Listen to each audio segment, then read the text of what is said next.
دیکھیں جی، یہ جو اس طرح کے یہ جو اس وقت قضیہ کھڑا ہوا ہے، یہ تو پارٹی ریگولیشنز کا ایشو ہے. اس پہ بھی فافن کی کچھ ریفارم ایریاز ہم آئیڈینٹیفائی کریں گے، کچھ اصلاحات متعارف کروائیں گے. لیکن اس وقت جو ہم نے مخصوص نشستوں کا جو اوور آل ایشو ہے خواتین کا خاص کر، اس پہ ہم نے رپورٹ بھی نکالی ہے، اور اس پہ ہم نے 2-3 چیزیں بڑی کی ہیں. ایک تو یہ کہ جو مخصوص نشستیں جو ہیں یہ دی گئی تھیں کانسٹیٹیوشن میں اس کلچر کو مین سٹریم کرنے کے لیے جس میں خواتین جنرل نشستوں پہ الیکشن لڑ کے سامنے آئیں، تاکہ یہ ریزرویشن کا جو کوٹا ہے یہ وقت کے ساتھ ختم ہو جائے. اس کا ٹائم فریم بھی دیا گیا تھا کانسٹیٹیوشن میں، لیکن ایسا نہیں ہوا، بلکہ وہ جو مینس تھا ٹو این اینڈ، وہ اٹ سیلف این اینڈ بن گیا ہے. یعنی کہ مخصوص نشستوں پہ خواتین منتخب ہو رہی ہیں، ایک ہی پارٹی سے وہی خواتین بار بار آ رہی ہیں.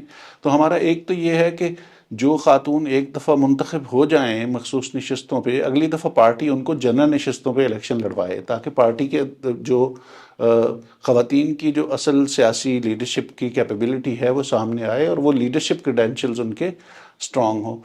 دوسرا ہم نے اس میں ایک چیز نکالی تھی کہ جو میجورٹی آف خواتین ممبرز جو ہیں قومی اسمبلی میں اور صوبوں کی اسمبلیوں میں، Sindh assembly, Punjab assembly, Khyber Pakhtunkhwa assembly اور بلوچستان اسمبلی میں، وہ 5-6 شہروں سے آتی ہیں. کراچی سے سندھ اسمبلی کی، کچھ نیشنل اسمبلی کی، لاہور میں بہت زیادہ تعداد ہے، پشاور سے کے پی کی، اسی طرح کوئٹہ میں بلوچستان سے.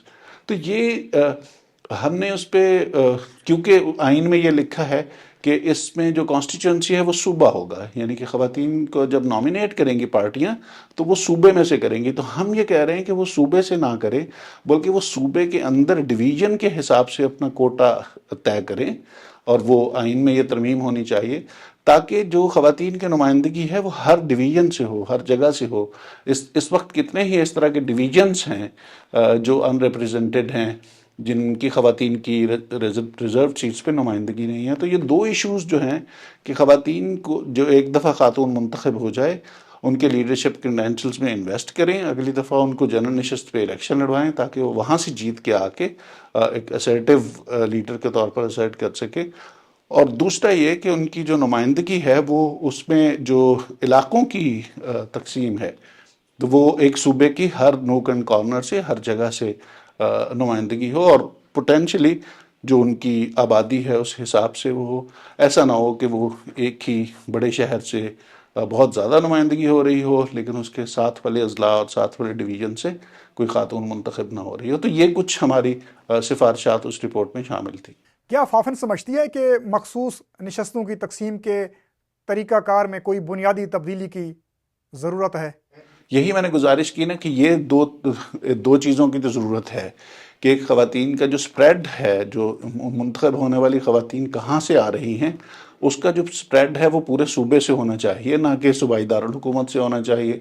اور دوسرا جس طرح میں نے گزارش کی تھی کہ جو ریزرو سیٹس ہیں یہ صرف خواتین کو جنرل نشستوں میں پر الیکشن لڑنے کے لیے ایک طرح کی حوصلہ افزائی ہے. یعنی کہ اس پہ اور رکھا گیا تھا کہ کچھ دیر یہ چلے گا اور اس کے بعد خواتین جو ہیں وہ جنرل نشستوں پہ الیکشن لڑنا شروع کر دیں گی، جیت کے آنا شروع کر دیں گی. تو وہ جو کلچر ہے اس کو پروموٹ کرنے کے لیے ضروری ہے کہ جو خواتین ایک دفعہ الیکٹ ہو جائیں، اگلی دفعہ ان کو جنرل نشستوں پہ وہی پارٹی ان کی الیکشن لڑوائے. تو اس طرح سے خواتین مین سٹریم ہوں گی اور ہمیں اسمبلیوں میں ان کی وہ تعداد ملے گی. خواتین آبادی کا آدھا ہے، تو آئیڈیلی تو آدھی خواتین آنی چاہیے، آدھی نہیں آ رہی تو 1/3 تو ہونی چاہیے. لیکن اس وقت اگر جنرل نشستوں پہ دیکھیں تو ہماری کوئی 800 کچھ میں سے جو ٹوٹل نشستیں ہیں اس میں سے صرف 24 جو ہیں وہ خواتین ڈائریکٹلی الیکٹ ہو کے آئی ہیں ان الیکشنز میں. تو اس مسئلے کو حل کرنے کی ضرورت ہے. بہت بہت شکریہ چودھری صاحب اپنا قیمتی وقت دینے کا. مخصوص نشستوں پر تنازع کا پس منظر کچھ عجیب و غریب قسم کا ہے. 8 فروری 2024 کے عام انتخابات میں پی ٹی آئی کو انٹرا پارٹی انتخابات نہ کرانے پر الیکشن کمیشن نے اس پارٹی کو بلے کے انتخابی نشان کے تحت الیکشن لڑنے کی اجازت نہیں دی. شور مچا، واویلا ہوا. نتیجتاً پی ٹی آئی کے حمایت یافتہ امیدواروں نے مختلف انتخابی نشانات پر آزاد حیثیت میں انتخابی میدان میں حصہ لیا. عام انتخابات میں پی ٹی آئی کے حمایت یافتہ امیدواروں کی بڑی تعداد میں کامیابی کے بعد جب مخصوص نشستوں کی تقسیم کا وقت آیا تو پی ٹی آئی کے حمایت یافتہ اراکین نے سنی اتحاد کونسل میں شمولیت اختیار کی تاکہ ان مخصوص نشستوں میں حصہ حاصل کر سکیں۔ تاہم موجودہ حکومتی اتحاد کی جماعتوں نے اس کی مخالفت کی اور سنی اتحاد کونسل کو مخصوص نشستیں الاٹ کرنے پر اعتراضات اٹھائے۔ الیکشن کمیشن نے 22 فروری 2024 کو مخصوص نشستوں کا نوٹیفیکیشن جاری کیا، جس کے تحت دیگر جماعتوں کو نشستیں الاٹ کی گئیں اور سنی اتحاد کونسل کے حصے کی نشستیں متنازع رہیں۔ بعد ازاں سپریم کورٹ نے 20 جولائی 2024 کو پی ٹی آئی کو مخصوص نشستوں کا حقدار قرار دیا، جس کے بعد پی ٹی آئی کو مخصوص نشستوں کے لیے فہرست جمع کرانے اور پارٹی وابستگی کا حلف نامہ دینے کی مہلت دی گئی۔ الیکشن کمیشن آف پاکستان نے سپریم کورٹ کے فیصلے کی روشنی میں 39 قومی assembly, 29 Punjab assembly, 58 Khyber Pakhtunkhwa assembly اور 6 سندھ اسمبلی کے آزاد اراکین کو پی ٹی آئی کا رکن قرار دیا، لیکن کچھ اراکین کو ابھی تک تحریک انصاف کا رکن قرار دینے میں قانونی پیچیدگیاں ہیں۔ اس معاملے پر سپریم کورٹ میں نظر ثانی کی درخواست زیر سماعت ہے۔ میڈیا رپورٹس کے مطابق ترجمان الیکشن کمیشن کا کہنا ہے کہ اس معاملے پر کوئی تبصرہ کرنا مناسب نہیں، کیونکہ یہ کیس عدالت میں زیر سماعت ہے اور الیکشن کمیشن آئین اور قانون کے مطابق فیصلہ کرے گا۔